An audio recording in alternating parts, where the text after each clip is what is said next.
A Guerra do Paraguai. O Segundo Reinado, depois das angustiosas expectativas do período revolucionário, atravessava uma época de paz, em que se consolidavam as suas conquistas no terreno da ordem e da liberdade.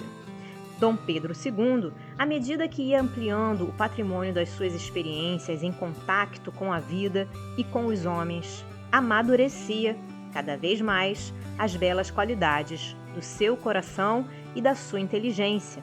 Suas virtudes morais granjearam para a sua personalidade mais que a simpatia popular, pois o generoso imperador, de cuja dotação se beneficiavam tantos pobres e se educavam inúmeros estudiosos sem recursos, vivia aureolado pela veneração carinhosa das multidões.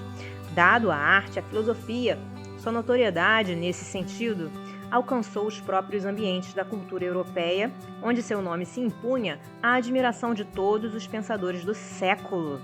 No problema constitucional, todavia, o imperador muitas vezes se abstraía dos textos legais para consultar os interesses gerais da nação, norteando-se muito mais pela imprensa que pela opinião pessoal dos seus ministros, o que desgostava profundamente os políticos da época, que encaravam essas atitudes como impertinências do monarca republicano da América, afigurando-se-lhes que ele se deixava atrair pelas resoluções ilegais.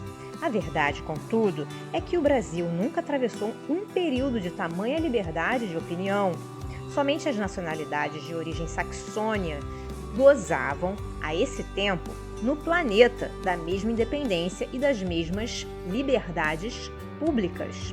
Numerosas conquistas, nesse particular, se consolidaram sob a administração do imperador generoso e liberalíssimo. Em 1850, iniciava-se a plena supressão do tráfico negro, realizando-se a abolição por etapas altamente significativas.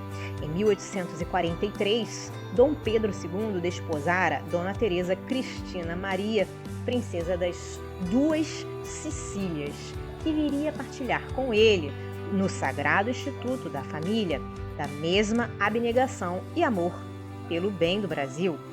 No mundo invisível, as falanges de Ismael não se descuravam da pátria do Evangelho, enviando para a administração do Segundo Reinado os elevados espíritos que seriam colaboradores do grande imperador na solução dos relevantes problemas da abolição, da economia e da liberdade.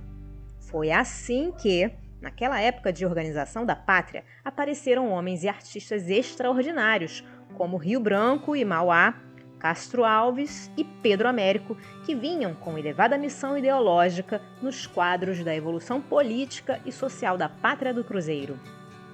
O homem, porém, terá de construir o patrimônio do seu progresso e iluminar o caminho da sua redenção à custa dos próprios esforços e sacrifícios, na senda pedregosa da experiência individual.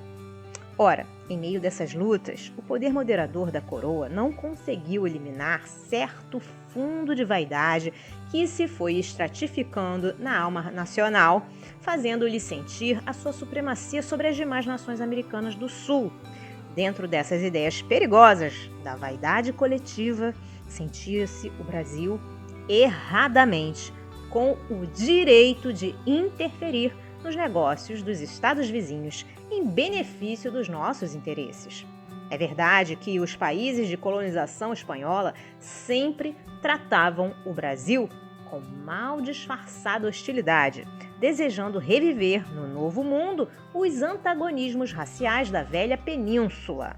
Não competia, porém, a política brasileira exorbitar das suas funções no intuito de assumir a direção da casa dos seus vizinhos. De 1849 a 1852, o Brasil interferiu nas questões da Argentina e do Uruguai contra a influência de Rosas e Oribe. O caudilho Ortiz de Rosas trazia a civilização platina sob um regime de crueldade e tirania.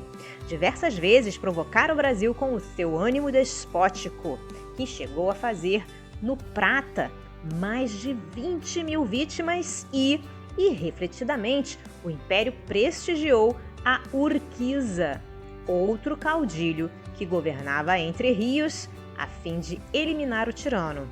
Pela influência dos seus militares mais dignos, as tropas brasileiras depuseram Oribe e, no combate de Monte Caseiros, destruíram para sempre a influência do déspota que humilhava Buenos Aires. Enquanto as bandeiras do Brasil regressavam triunfantes com o Conde de Porto Alegre e o povo festeja a vitória das suas armas, os países da América do Sul olham desconfiadamente para a supremacia arrogante da política brasileira no propósito de se colocarem a salvo das suas indébitas intervenções. Após uma das festas que comemoravam os acontecimentos, Dom Pedro II se retira silenciosamente para o recanto do seu oratório particular. Com o espírito em prece, contempla o crucificado, cuja imagem parece fitá-lo, cheia de piedade e doçura. Nas asas brandas do sono, o grande imperador é então conduzido a uma esfera de beleza esplêndida e inenarrável. Parece-lhe conhecer as disposições particulares daquele sítio de doces encantamentos. Aos seus olhos, atônitos, surge, então, o Divino Mestre, que lhe fala como nos maravilhosos dias da ressurreição, após os martírios indizíveis do Calvário, assinalando as suas palavras com sublime brandura. Pedro, guarda a tua espada na bainha, pois quem com ferro fere, com ferro será ferido. A tua indecisão e a tua incerteza lançaram a pátria do Evangelho numa sinistra aventura. As nações, como os indivíduos, têm a sua missão determinada, e não é justo sejam coagidas no terreno das suas liberdades. O lamentável precedente da invasão efetuada pelo Brasil no Uruguai terá dolorosa repercussão para a sua vida política. Não descanses sobre os louros da vitória, porque o céu está cheio de nuvens e deves fortificar o coração para as tempestades amargas que hão de vir. Auxiliarei a tua ação através dos mensageiros de Ismael, que se conservam vigilantes no desenvolvimento dos trabalhos sob a tua responsabilidade no país do Cruzeiro. Mas que as tristes provações gerais, em perspectiva, sejam guardadas como lição inesquecível e como roteiro de experiência proveitosa para as tuas atividades no trono. Dom Pedro II, depois daquele sono curto, na intimidade do oratório, sono preparado pelas forças invisíveis que o rodeavam, recolheu-se ao leito, cheio de angústia e de ansiosa expectativa. Os anos não tardaram a confirmar as advertências do Senhor, que é a luz misericordiosa do mundo. Em 1865, quando o Brasil procurava interferir novamente nos negócios do Uruguai, impondo a sua vontade em Montevidéu, o Paraguai se sentiu ameaçado na sua segurança e se declarou contra o Brasil, ferindo-se então a guerra, que durou 5 longos anos de martírios e derrames de sangue fraterno. O Paraguai, como os outros países vizinhos, vivia reduzido à condição de feudo militar. A lei marcial imperava ali sistematicamente. Solano Lopes não receou arrastar o seu povo àquela terrível aventura. Sua personalidade como político não era inferior à dos caudilhos do tempo e grandes valores poderiam ser incorporados às suas tradições de chefe, muitas vezes apresentado como tirano cheio de crueldades nefandas. Se os frequentes desastres das armas paraguaias e os triunfos do Brasil não acabassem por desorientá-lo inteiramente, levando-o a queimar o último cartucho da sua amargurada desesperação e a perder a posição nobre que a história indubitavelmente lhe reservaria. Aliando-se aos seus amigos da Argentina e do Uruguai, o Brasil afirmou, com a vitória, a sua soberania. O próprio imperador visitou o campo de operações bélicas em Uruguaiana, onde assistiu à rendição de 6.000 inimigos. Os militares brasileiros ilustram o nome da sua terra em gloriosos feitos que ficaram inesquecíveis. Mas o país do Evangelho sempre foi infenso às glórias sanguinolentas. Estero Belaco, Curupaiti, Lomas Valentinas, Tuiuti, Curuzu, Itororó, Riachuelo e tantos outros teatros de luta e de triunfo, em verdade, não passaram de etapas dolorosas de uma provação coletiva, que o povo brasileiro jamais poderá esquecer.